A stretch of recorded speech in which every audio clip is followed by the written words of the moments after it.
ओम सर्वमंगल मंगले शिवे सर्वार्थ साधिके शरणे त्र्यंबके गौरी नारायणी नमोस्तुते।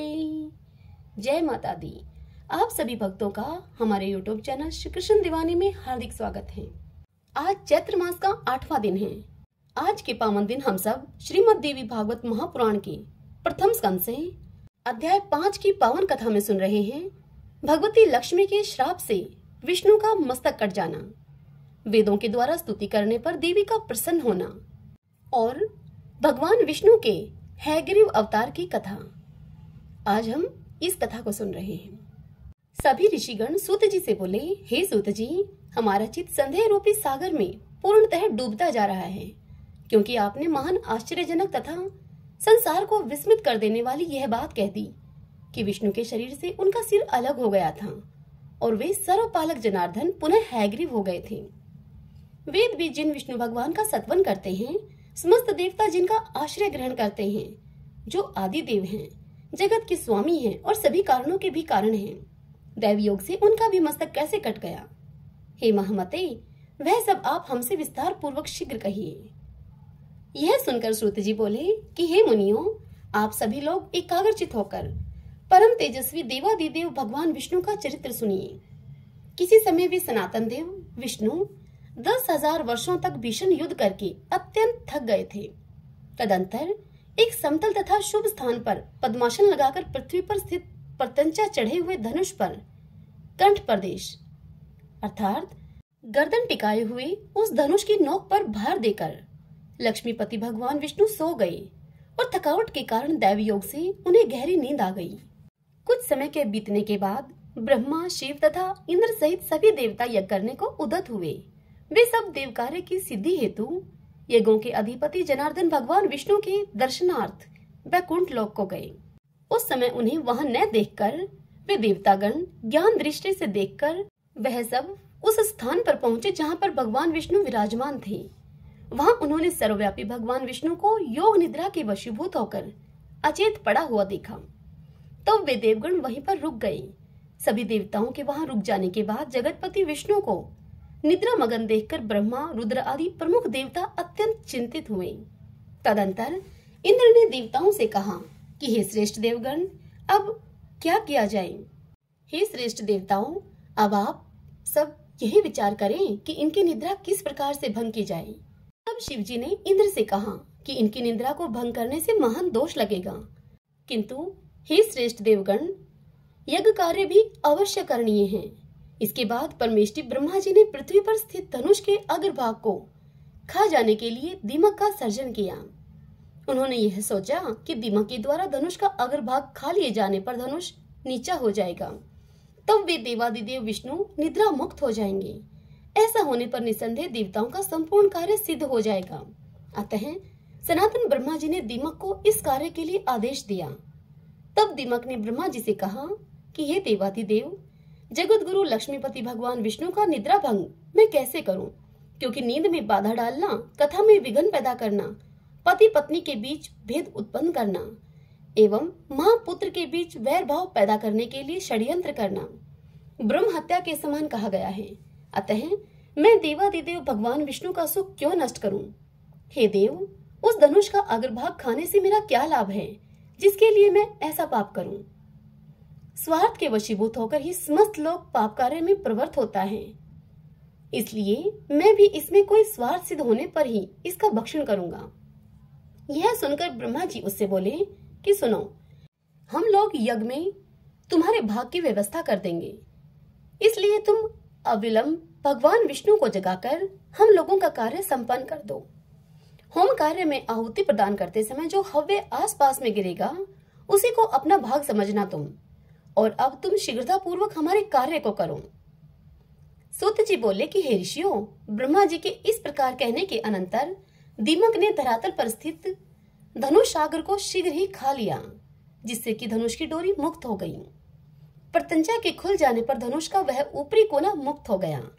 इस प्रकार एक भीषण ध्वनि पैदा हुई, जिससे कि वहां सभी देवगण भयभीत हो गए। ब्रह्मांड शुद्ध हो उठा, पृथ्वी में कंपन होने लगा, सभी समुद्र उद्विग्न हो गए, जलचर जंतु व्याकुल हो उठे, प्रचंड हवाएं प्रवाहित होने लगी, पर्वत प्रकंपित हो उठे, किसी दारुण आपदा के सूचक उल्कापात आदि महान उपद्रव्य होने लगे, सूर्य तिरोहित हो गए तथा सभी दिशाएं अत्यंत भयावह हो गई। यह सब देखकर देवता लोग चिंतित होकर सोचने लगे कि इस दुर्दिन में अब क्या होगा। हे तपस्वियों, वे देवतागण ऐसा सोच ही रहे थे कि किरीट कुंडल के सहित देवादिदेव भगवान विष्णु का सिर कटकर कहीं चला गया। कुछ समय के पश्चात उस घोर अंधकार के शांत हो जाने पर ब्रह्मा और शंकर ने भगवान विष्णु का मस्तक विहीन विलक्षण शरीर देखा। भगवान विष्णु का सिर विहीन धड़ देखकर वे श्रेष्ठ देवता अत्यंत विस्मित हुए और चिंता सागर में निमग्न होकर शोकाकुल होकर इस प्रकार से विलाप करने लगे। हे नाथ, हे प्रभु, यह कैसी विचित्र अलौकिक घटना हो गई। हे देवादिदेव, हे सनातन, हम सभी देवताओं के लिए तो यह बात विनाशकारी है। यह किस देवता की माया है जिसके द्वारा आपके सिर का हरण कर लिया गया? आप तो सर्वदा अच्छेद, अभेद और अद्राह्य हैं। हे विभो, इस प्रकार आपके चले जाने पर हम देवता तो मृत्यु को प्राप्त हो जाएंगे। हम लोगों के प्रति आपका यह कैसा स्नेह था? हम लोग स्वार्थ के कारण ही रुदन कर रहे हैं। संकट की यह स्थिति न तो दैत्यों ने, न यक्षों ने और न राक्षसों ने ही पैदा की है, अपितु हम देवताओं ने ही यह विघ्न उत्पन्न किया है। तथापि हे रमापति, इसमें किसका दोष समझा जाए? हम सभी देवता पराश्रित हैं। हम इस समय क्या करें और कहाँ जाएं? हे देवेश, हम मूढ़ बुद्धि वाले देवताओं के लिए अब कहीं भी कोई शरण नहीं है। यह कोई सात्विकी, राजसी अथवा तामसी माया भी नहीं है जिसके द्वारा आप मायापति जगतगुरु का सिर काटा गया है। तब शिव के सहित समस्त देवताओं को करुण कंद्रण करते हुए देखकर वेद वेताओं में श्रेष्ठ देवगुरु बृहस्पति ने उन्हें सांत्वना देते हुए इस प्रकार से कहा। बृहस्पति जी बोले कि हे महाभागों, अब इस प्रकार कंद्रण करने से क्या लाभ है? इस समय तो विवेक का आश्रय लेकर कोई उपाय करना चाहिए। हे देवेंद्र, भाग्य एवं पुरुषार्थ दोनों ही समान श्रेणी के हैं, फिर भी उपाय करना ही चाहिए और वह दैवयोग से ही सफल होता है। यह सुनकर इंद्र बोले, अनर्थकारी पुरुषार्थ को धिक्कार है। मैं तो दैव को श्रेष्ठतर मानता हूँ, क्योंकि हम देवताओं के देखते देखते विष्णु का सिर कट गया। ब्रह्मा जी बोले, काल के द्वारा जो भी शुभाशुभ कर्मों का फल निर्धारित है उसे अवश्य ही भोगना पड़ता है। भाग्य का अतिक्रमण कौन कर सकता है? प्रत्येक प्राणी काल कर्म के अनुसार सुख दुख भोगता ही है, इसमें कोई संदेह नहीं है। जिस प्रकार पूर्व काल में काल की प्रेरणा से शंकर जी ने मेरा मस्तक काट दिया था, उसी प्रकार श्राप के कारण शिव जी का लिंग कटकर गिर गया था और उसी प्रकार आज विष्णु का सिर कटकर लवण सागर में जा गिरा है। दैवयोग से ही इंद्र को भी सहस्त्र भगों की प्राप्ति हुई। उन्हें दुख भोगना पड़ा। वे स्वर्ग से च्युत हो गए और मानसरोवर के कमल में रहने लगे। इस संसार में जब इन महाभाग देवताओं को भी दुख का भोग करने के लिए विवश होना पड़ा, तो फिर दुख भोगने से भला कौन वंचित रह सकता है? अतएव आप लोग शोक का परित्याग कर दें और उन महामाया विद्या रूपा सनातनी ब्रह्म विद्या तथा जगत को धारण करने वाली देवी का ध्यान कीजिए, जिनके द्वारा यह चराचर संपूर्ण त्रिलोक व्याप्त है। वे निर्गुणा पराप्रकृति हम लोगों का समस्त कार्य सिद्ध कर देंगी। सूत जी इस कथा को सुनाते हुए मुनियों से आगे कहते हैं कि हे मुनियों, देवताओं से इस प्रकार कहकर ब्रह्मा जी ने कार्य की सिद्धि की कामना से अपने सम्मुख शरीर विद्यमान वेदों को आदेश दिया। ब्रह्मा जी बोले, आप लोग समस्त कार्यों को सिद्ध करने वाली पराअंबा ब्रह्मा विद्या सनातनी तथा निगूढ़ अंगों वाली महामाया का सत्वन कीजिए। उनका यह वचन सुनकर समस्त सुंदर अंगों वाले वेद जगत की आधार स्वरूपा तथा ज्ञान गम्या उन महामाया की स्तुति करने लगे। वेदों ने कहा, हे देवी, हे महामाये, हे विश्व उत्पत्ति कारिणी, हे शिवे, हे निर्गुणे, हे सर्वभूतेशी, हे शिव कामार्थ प्रदायिनी माता, आपको नमस्कार है। आप सभी प्राणियों को आश्रय देने के लिए पृथ्वी स्वरूपा हैं तथा प्राणधारियों की प्राण भी हैं। बुद्धि, श्री, कांति, क्षमा, शांति, श्रद्धा, मेधा, धृति एवं स्मृति सब कुछ आप ही हैं। ओमकार में अर्ध मात्रा के रूप में आप ही विराजमान हैं। आप गायत्री, भूः, भुवः, स्वः आदि व्याहर्ति, जया, विजया, धात्री, लज्जा, कीर्ति, स्पृहा एवं दया सभी कुछ हैं। हे अम्बे, आप तीनों लोकों के रचना तंत्र में दक्ष, करुण रस से युक्त, सभी प्राणियों की माँ, विद्या कल्याणी, सभी प्राणियों की हित साधिका, सर्वश्रेष्ठ वाग बीज मंत्र में वास करने में निपुण तथा संसार का कलेश दूर करने वाली हैं। आपकी हम स्तुति करते हैं। ब्रह्मा, शंकर, विष्णु, इंद्र, सरस्वती, अग्नि, सूर्य तथा सभी भुवनों के स्वामी आपके द्वारा ही निर्मित किए गए हैं, अतः उनकी अपनी कोई विशेषता नहीं है। आप ही सभी चराचर जगत की माता हैं। हे जननी, जब आप जगत की रचना की कामना करती हैं, तब आप सर्वप्रथम ब्रह्मा, विष्णु, महेश इन प्रमुख देवों का सर्जन करती हैं। उन्हीं के माध्यम से एकमात्र आप ही जगत का सर्जन, पालन एवं संहार कार्य पूर्ण कराती हैं। हे देवी, आप में संसार का लेश मात्र भी नहीं रहता।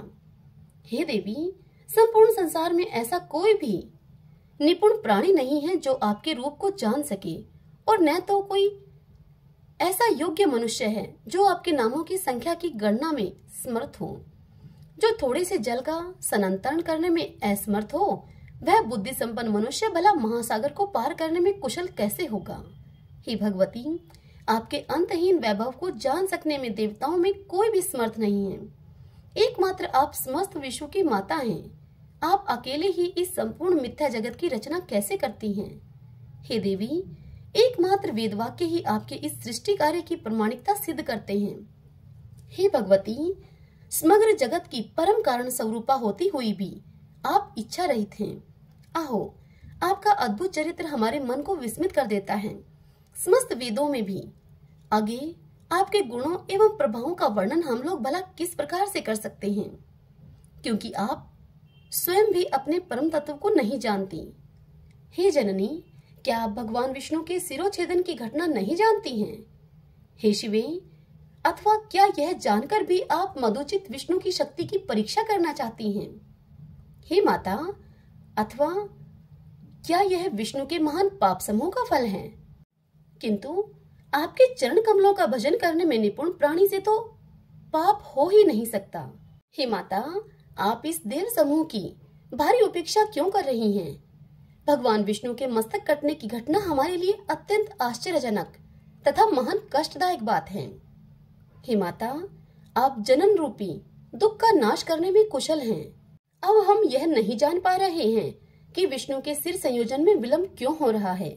हे देवी, सभी देवताओं के देवत्व अभिमानी रूपी दोष को अपने मन में समझकर आपने ही ऐसा किया है, अथवा देवजन्य दुष्कृत को विष्णु में स्थापित किया है, अथवा विष्णु को संग्राम विजय करने का अहंकार हो गया था, जिसे अतिशीघ्र दूर करने के लिए आपने यह लीला रची है। हे माता, हम आपके मनोभावों को समझने में पूर्णतः असमर्थ हैं। हे भगवती, अथवा युद्ध में पराभूत किए गए दैत्यों ने किसी मनोहर तीर्थ में घोर तपस्या करके आपसे वरदान प्राप्त कर लिया है, जो विष्णु के सिर कटने का कारण बना है। हे भवानी, अथवा विष्णु को सिर विहीन रूप में देखने के लिए आप इस समय कोई विनोद कर रही हैं। हे आधे, आप सिंधु सुता लक्ष्मी पर किसी कारण से आक्रोशित तो नहीं हैं। आप उन्हें स्वामीहीन किस लिए देखना चाह रही हैं? आप अपने ही अंश से प्रादुर्भूत लक्ष्मी का अपराध क्षमा कर दें और भगवान विष्णु को जीवन दान देकर रमा को प्रसन्न कर दें। जगत के समस्त कार्यों को संपादित करने में प्रमुख भूमिका वाले अतिशय प्रभावशाली ये देवता आपको निरंतर नमस्कार करते हैं। हे देवी, सर्वलोक अधिपति विष्णु को जीवित करके आप देवताओं को शोक सागर से पार कीजिए। हे अम्बे, भगवान विष्णु का सिर छिन्न भिन्न होकर कहाँ चला गया, यह हम नहीं जानते हैं, और इस समय इन्हें जीवित करने के लिए अन्य कोई युक्ति भी नहीं सूझ रही है। हे देवी, मृत प्राणियों को जीवित करने में जिस प्रकार अमृत समर्थ हैं, उसी प्रकार समग्र संसार की आप जीवन दात्री हैं। इतनी कथा सुनाकर सूत जी ऋषियों से कहते हैं कि हे मुनियों, इस प्रकार सामगान निपुण सांग वेदों के द्वारा स्तुति किए जाने से गुणातीता महेश्वरी परात्परा महामाया भगवती प्रसन्न हो गई। उसी समय देवताओं को सुख प्रदान करने वाले शब्दों से युक्त और भगत जनों को आनंदित करने वाली आकाश स्थित अशरीरिणी शुभ वाणी ने उनसे कहा, हे देवताओं, आप लोग किसी प्रकार की चिंता न करें और स्वस्थ चित रहें। हे अमरगण, इन वेदों के भावपूर्ण सत्वन से मैं परम प्रसन्न हो गई हूँ। इसमें लेश मात्र भी संदेह नहीं है।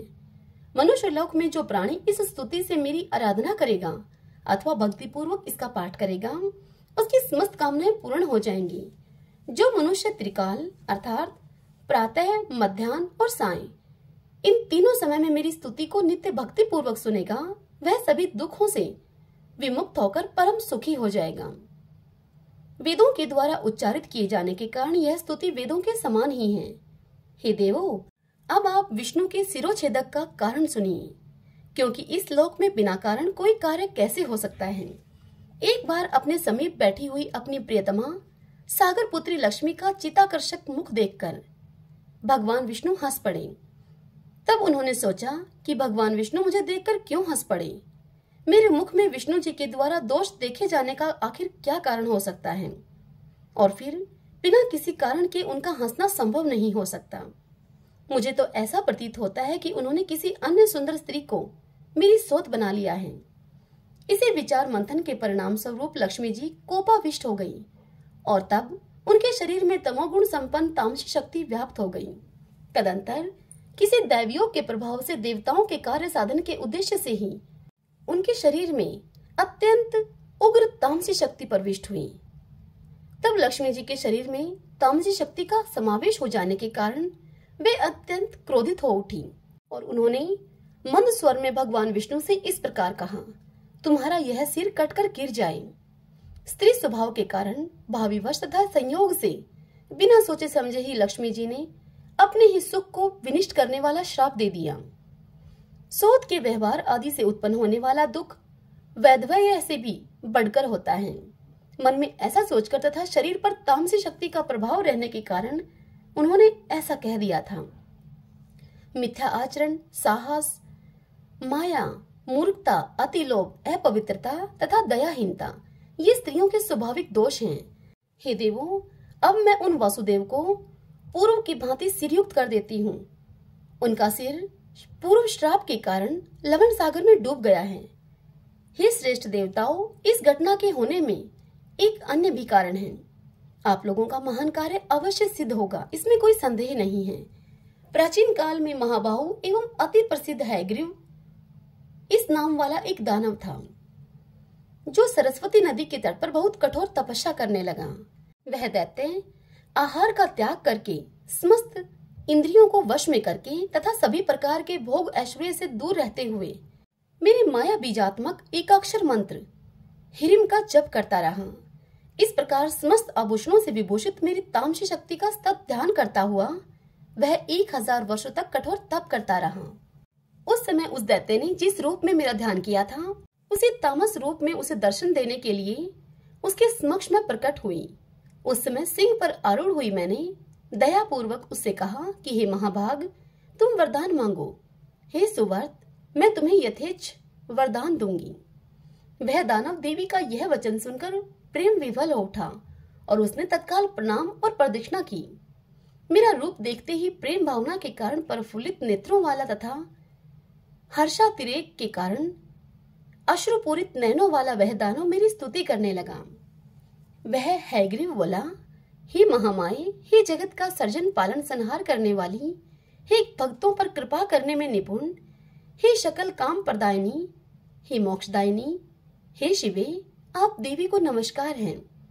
पृथ्वी, जल, तेज, वायु एवं आकाश, इन 5 महाभूतों का कारण आप ही हैं तथा गंध, रस, रूप, स्पर्श एवं शब्द, इन तत्वों का कारण भी आप ही हैं। हे महेश्वरी, नासिका, जीवा, नेत्र, त्वचा और कान, ये ज्ञानेंद्रियां तथा पैर, हाथ, वाक, लिंग और गुदा, ये कर्म इंद्रियां आपसे ही उत्पन्न हैं। इतना सुनकर देवी बोली कि तुम्हारा क्या अभिष्ट है? जो कुछ भी तुम्हारा अभिलषित वर हो वह मांग लो, मैं उसे अवश्य पूर्ण करूंगी, क्योंकि मैं तुम्हारी अनन्य भक्ति तथा अद्भुत तपस्या से अतिशय प्रसन्न हूँ। तब वह हैग्रीव बोला, हे माता, आप मुझे वैसा वरदान दे जिससे कि मेरी मृत्यु कभी न हो और दैव दानवों के द्वारा अपराजय रहता हुआ मैं सदा के लिए अमर योगी हो जाऊं। तब देवी उसे बोली कि जन्म लेने वाले की मृत्यु निश्चित है और मरने वाले का जन्म भी निश्चित है। लोक में स्थापित इस प्रकार की मर्यादा का उल्लंघन कैसे संभव है? अतएव हे दानव श्रेष्ठ, मृत्यु को असंभावी जानकर अपने मन में सम्यक विचार करके तुम अन्य यथेच्छ वर मांग लो। तब हैग्रीव बोला, हे जगदम्बे, मेरी मृत्यु हैग्रीव से ही हो, किसी अन्य से नहीं। मेरी इसी मनोवांछित कामना को आप पूर्ण करें। तब देवी बोली, हे महाभाग, अपने घर जाकर अब तुम सुखपूर्वक राज्य करो। हैग्रीव के अतिरिक्त अन्य किसी से भी तुम्हारी कदापि मृत्यु नहीं होगी। हे देवताओं, उस हैग्रीव को इस प्रकार का वरदान देकर मैं अंतर्ध्यान हो गई और वह भी परम प्रसन्न होकर अपने घर को लौट गया। वह दुष्ट आत्मा इस समय मुनिजनों तथा वेदों को हर प्रकार से पीड़ित कर रहा है और तीनों लोकों में कोई भी ऐसा नहीं है जो उस दैत्य हैग्रीव का संहार कर सके। अतः त्वष्टा इस अश्व का मनोहर सिर अलग करके उसे इन शिर विहीन विष्णु के धड़ से संयोजित कर देंगे। तत्पश्चात देवताओं के कल्याणार्थ भगवान हैग्रीव उस पापात्मा अत्यंत क्रूर तथा दानवी स्वभाव वाले महाअसुर हैग्रीव का संहार करेंगे। कथा सुनाते हुए सूत जी मुनियों से कहते हैं कि हे ऋषियों, देवताओं से इस प्रकार कहकर भगवती शांत हो गई और इसके बाद देवगण परम संतुष्ट होकर देव शिल्पी विश्वकर्मा से इस प्रकार बोले। देवताओं ने कहा, आप विष्णु के धड़ पर घोड़े का सिर जोड़कर देवताओं का कार्य कीजिए। वे भगवान हैग्रीव ही दानव श्रेष्ठ दैत्य का वध करेंगे। सूत जी बोले कि हे मुनियों, देवताओं का यह वचन सुनकर विश्वकर्मा ने अति शीघ्रता पूर्वक अपने खड्ग से देवताओं के सामने ही घोड़े का सिर काटा। तत्पश्चात उन्होंने घोड़े का वह सिर अविलंब विष्णु भगवान के शरीर में संयोजित कर दिया और इस प्रकार महामाया भगवती की कृपा से वे भगवान विष्णु हैग्रीव हो गए। कुछ समय के बाद उन भगवान हैग्रीव ने अहंकार के मद में चूर उस देव शत्रु दानव का युद्धभूमि में अपने तेज से वध कर दिया। इस संसार में जो प्राणी इस पवित्र कथा का श्रवण करते हैं वे समस्त पापों से मुक्त हो जाते हैं, इसमें लेश मात्र भी संदेह नहीं है। महामाया भगवती का चरित्र अति पावन है तथा पापों का नाश कर देता है। इस चरित्र का पाठ तथा श्रवण करने वाले प्राणियों को सभी प्रकार की संपदाएं अनायास ही प्राप्त हो जाती हैं। ओम नमः चंडिकाय। भक्तजनों, आज की यह कथा यहीं समाप्त हुई। आगे की कथा कल आपको अगली वीडियो में सुनने को मिलेगी। वीडियो को लाइक और कमेंट करके आप जरूर बताएं कि आज की यह कथा आपको कैसी लगी और कमेंट बॉक्स में जय माता दी लिखिए। जय माता दी।